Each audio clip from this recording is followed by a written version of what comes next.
Bab 1055. Bersulang untuk semua orang. Begitu suara itu turun, semua orang terdiam. Ayah dan anak keluarga Tang hampir mati rasa. Berdiri di sana dengan kaku, antara ingin memberikan penjelasan atau permintaan maaf, tapi mereka tidak tahu harus berbuat apa. Oke, saya telah selesai merekomendasikan kalian. Apapun yang membuat kesibukan kalian, lanjutkan saja dan hal ini jangan mempengaruhi semua orang. Grey Z berkata dengan ringan. Ya, Mo Ken segera mengangguk dan pergi. Mereka datang, hanya berdiri di sana sebentar, dan setelah mendengar kata-kata Grey Z, mereka tidak melakukan apa-apa lagi lalu pulang. Namun, meskipun Grey Z hanya mengucapkan beberapa patah kata, mereka sudah merasa bahwa Grey Z sangat kuat. Jenis temperamen terbaik di dunia bukanlah sesuatu yang orang bisa berpura-pura. Duduk di sana, mereka tidak bisa tidak memiliki niat untuk bertingkah arogan. Sekalipun beberapa saat yang lalu, sebagian orang masih belum yakin, bahkan menghina, namun saat ini, mereka tidak berani mempertanyakan lagi. Apalagi saat mereka melihat rubah tua seperti Mo Ken begitu hormat di depan Grey Z. Tuan Mo. Di luar hotel, wajah jelek Yun Tang buru-buru memberi hormat. Tuan Mo, saya mohon. Tuan Mo berusaha menjadi perantara untuk saya dan Tuan Z. Dia telah melihat bagaimana putranya luar biasa memprovokasi Grey Z. Dan dia ingin meminta Grey Z tidak marah pada keluarganya. Mo Ken menoleh, melirik ke arah Yun Tang, dan bersenandung. Perantara, apakah saya benar-benar memenuhi syarat? Keluarga Mo saya akan terpanggang di atas api. Mendengar kata-kata ini, wajah Yun Tang tiba-tiba menjadi lebih serius. Jangan salahkan aku karena tidak mengingatkanmu. Ada beberapa orang yang tidak bisa kamu provokasi. Jika kamu ingin bertahan hidup, be smart. Setelah itu, Mo Ken berhenti berbicara dan segera pergi. Grey Z telah bolak-balik. Ini adalah sinyal bahwa sesuatu pasti terjadi di wilayah Northwest. Mo Ken tidak bodoh. Dia baru saja menyerahkan 2 tambang liar, dan yang lainnya ada beberapa orang yang menempuh jalannya sendiri. Seolah-olah dia sudah merasakan badai yang menakutkan akan jatuh. Melihat bahwa Mo Ken pergi dengan panik, yang lain ikut pergi dengan tergesa-gesa, sudah menebak sesuatu di hati mereka. Lalu, di dalam hotel, Grey Z masih duduk di sana dengan wajah tenang, makan makanan ringan dan minum minuman sesuka hati. Orang-orang di meja yang sama dengannya seperti sedang duduk di atas peniti dan jarum saat ini. Tidak ada yang berani berbicara, dan bahkan bernapas pun harus dengan hati-hati. Di meja Mei Irawan, tidak ada yang berani berbicara, dan sorot mata Mei Irawan benar-benar berbeda. Mei Irawan, Karen Jin terkekeh sesaat. Menantu kamu, sangat kuat. Ekspresinya sedikit malu, dan bahkan lebih cemburu. Dia juga khawatir karena dia baru saja memberikan kesan buruk pada Grey Z, dan mungkin bahkan karena itu Van Di Tang dan putrinya akan terluka. Tiba-tiba dia menyesal kenapa dia menunjukkan kesombongannya di depan Mei Irawan. Keunggulan macam apa yang dia miliki? Ya, menantu saya tentu saja luar biasa. Kali ini, Mei Irawan berbicara tanpa kerendahan hati. Dia melirik ke arah Grey Z.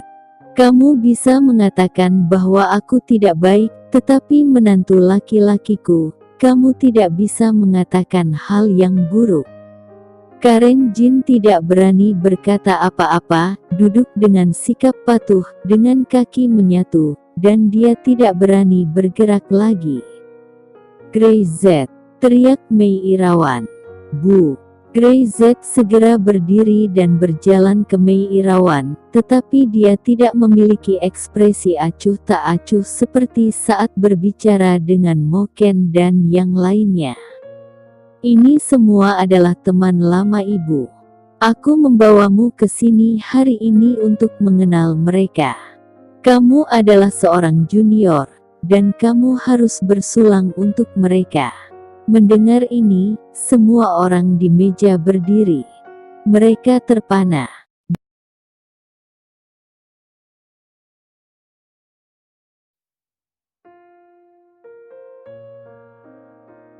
Bab 1056. Jangan sungkan, menyuruh Grey Z bersulang. Apakah Mei Irawan bercanda? Beraninya mereka membiarkan seseorang seperti Grey Z bersulang. Duduklah semua. Grey Z mengulurkan tangannya dan menekan ringan. Tiba-tiba orang-orang di meja melihat orang-orang di sekitarnya sedikit canggung. Mereka semua ikut duduk ketika mereka melihat seseorang memulai untuk duduk. Paman dan Bibi. Grey Z menuangkan segelas minuman untuk dirinya sendiri, berjalan berkeliling, dan menuangkan segelas untuk semua orang satu persatu. Ibuku sering mengatakan kepadaku bahwa ketika dia sekolah ada banyak hal menarik untuknya. Itu menjadi kenangan yang sangat indah. Dalam kenangan ini ada kalian semua. Grey Z mengangkat gelas dan semua orang segera mengangkatnya. Terima kasih telah menjadikan ibuku seorang teman dan memiliki kenangan indah bersama kalian. Saya seorang junior, bersulang untuk kalian. Setelah berbicara, dia meminum dalam satu tegukan. Semua orang mengangkat gelas dan juga minum, bahkan setetes pun tidak tersisa. Hati Mei Irawan menjadi lebih manis daripada madu. Segelas minuman dari Grey Z benar-benar mengembalikan semua wajah yang telah hilang selama beberapa dekade. Ia bukanlah orang yang mengagumi kesombongan, namun keluhan, hinaan, dan ejekan yang ia derita selama paruh pertama kehidupannya sering menjadikannya sumber percakapan di antara teman-teman sekelasnya. Tapi sekarang, siapa yang berani menghinanya? Siapa yang berani menertawakannya? Siapa yang berani mengejeknya? Mereka hanya akan iri pada dirinya. Mata Mei Irawan sedikit kemerahan, tapi dia masih ingin mempertahankan keanggunannya. Dia menatap Grey Z sedikit lebih lembut. Jika anak ini benar-benar anaknya sendiri akan lebih baik. Oke, aku tidak akan mengganggu para paman dan bibi untuk mengenang lagi masa lalu. Grey Z tersenyum, membawa darah Syam kembali ke kursinya, dan meja Mei Irawan perlahan kembali menjadi aktif. Semua topik berpusat pada Mei Irawan, mengenang masa-masa sekolahnya dan membicarakan acara menarik, gelak tawa dari waktu ke waktu. Tapi Grey Z masih serius. Tuan Z. Suara Fandi Tang bergetar sedikit, memegang gelas di kedua tangannya, pinggangnya hampir 90 derajat, penuh kepanikan dan kecemasan, dan senyum di wajahnya sudah kaku. Saya tidak tahu, Tuan Z, apakah saya bisa akrab dengan Anda? Dia benar-benar hampir menangis. Bahkan jika dia meminta maaf kepada Grey Z di depan banyak orang, dia harus menunduk ke bawah. Hanya dengan memberikan hormat yang cukup kepada Grey Z, mungkin Grey Z memberinya kesempatan untuk bertahan hidup. Grey Z meliriknya dan berkata dengan lemah, "Apakah menurutmu aku akan memiliki pengetahuan yang sama denganmu?" Fandi Tang membuat suara keras di dalam hatinya, tidak tahu bagaimana menjawabnya. Tangan yang memegang gelas itu tiba-tiba gemetar dengan gugup. Grey Z mengambil gelas, menyentuhkan gelasnya dengan ringan. Ini hanya contoh. Setelah selesai berbicara, dia meletakkan gelas itu kembali ke atas meja, dan tidak bermaksud untuk minum sama sekali, tapi Fandi Tang hampir melompat dengan semangat dan buru-buru meminum dalam satu tegukan. Terima kasih Tuan Z. Terima kasih banyak. Semua orang santai saja. Ketika Grey Z melihat meja orang, mereka tampak membeku.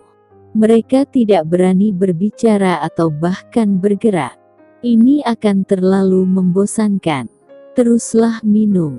Teruslah berbicara, jika tidak maka akan sangat membosankan. Dia membuka mulutnya, dan beberapa orang mulai bicara membuka topik dengan hati-hati dan mulai mengobrol perlahan. Hanya saja, apapun yang mereka katakan, mereka harus mengintip ke arah Grey Z karena takut apa yang dikatakan tidak suka didengar Grey Z. Tetapi Grey Z sama sekali tidak peduli tentang mereka, hanya peduli tentang makanan di depannya. Istriku, coba ini, rasanya cukup enak. Jangan makan ini, kalorinya terlalu tinggi. Aku akan membantumu memakannya. Ambil beberapa gambar dan tunjukkan pada legenda ibu kota provinsi. Dia akan cemburu melihatnya.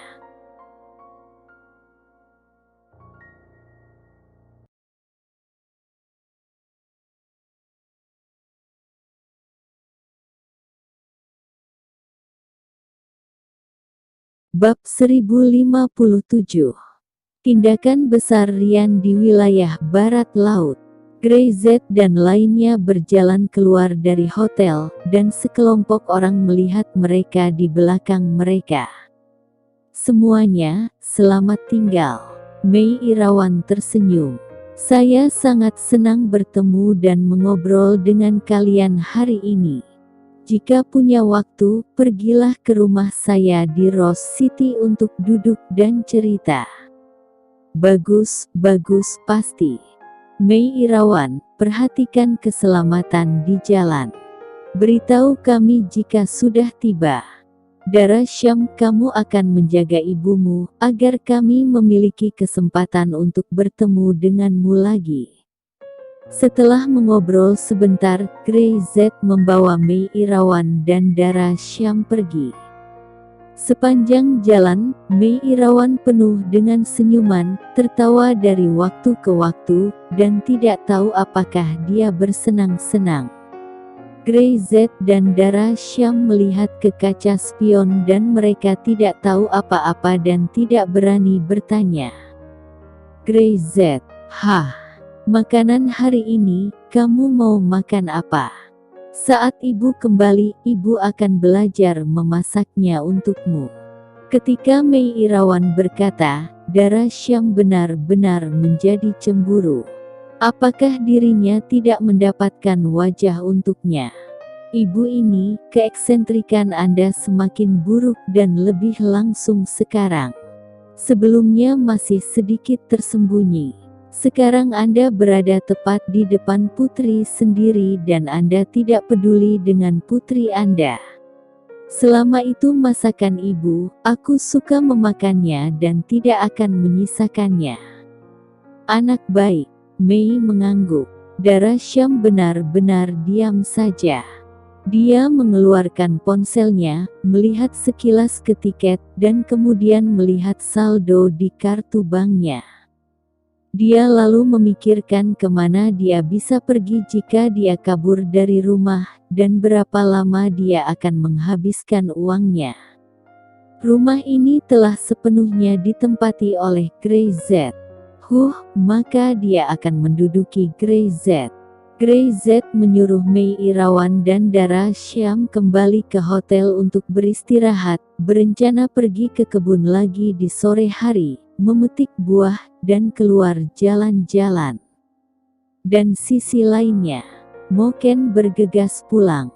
Ketika dia tiba di pintu rumah, dia melihat bahwa kepala pelayan sudah berdiri di sana, wajahnya penuh ketegangan dan kecemasan. "Patriark, kamu sudah kembali." Melihat Moken, kepala pelayan hampir menangis dan buru-buru merendahkan suaranya. "Tuan, orang itu ada di sini lagi." Mendengar ini, wajah Moken berubah dan segera tenang kembali. "Kalau begitu, kamu hanya berjaga di pintu dan jangan biarkan siapapun memasuki rumahmu." Setelah berbicara, dia berjalan cepat menuju aula. Pada saat ini, di lobi keluarga Mo, Rian menarik kursi secara acak dan duduk bermain dengan jari-jarinya karena merasa bosan. "Tuan Rian."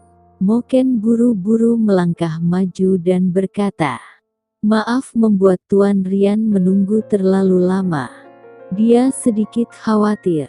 Grey Z pergi dan kembali. Dan Rian juga pergi dan kembali lagi. Dia khawatir hal-hal tidak sesederhana itu. "Tidak apa-apa, karena kamu pergi menemui kakak saya. Meski saya harus menunggu 1 hari, tidak apa-apa," kata Rian ringan. Moken takut untuk berbicara. Apa identitas Rian, dia tahu betul. Jangankan dia, bahkan di utara, tak seorang pun berani berjalan di sampingnya. Terlepas dari apakah itu lingkaran di atas atau bawah tanah, hanya sedikit orang yang berani memprovokasi Rian. Tapi dia memanggil Big Brother pada Grey Z. "Siapa Grey Z? Apakah masih perlu menebak?" "Saya baru saja mendapat kabar bahwa ada 4 tambang liar di wilayah barat laut." "Apakah ada hal seperti itu di tangan 3 orang ini?" Rian sangat langsung, menyipitkan matanya, menatap Moken sambil tersenyum. "Ya." Moken tidak berani bersembunyi. Dia telah mengatakan semua yang seharusnya dia katakan, dan tentu saja dia tidak akan lagi merusak masa depan keluarga Mo untuk keuntungan pribadi orang lain. "Sangat bagus, apakah ada buktinya?" "Ya." Moken lebih bertekad kali ini. "Aku tahu posisinya." "Baiklah, kamu telah melakukan pekerjaan dengan baik." Rian mengelus dagunya dan berkata sambil tersenyum, "Patriark Mo, saya melihat bahwa Anda sangat pintar. Anda seharusnya sudah mati sekarang, tetapi Anda membuat pilihan yang tepat dan Anda memiliki kesempatan hidup sebagai gantinya."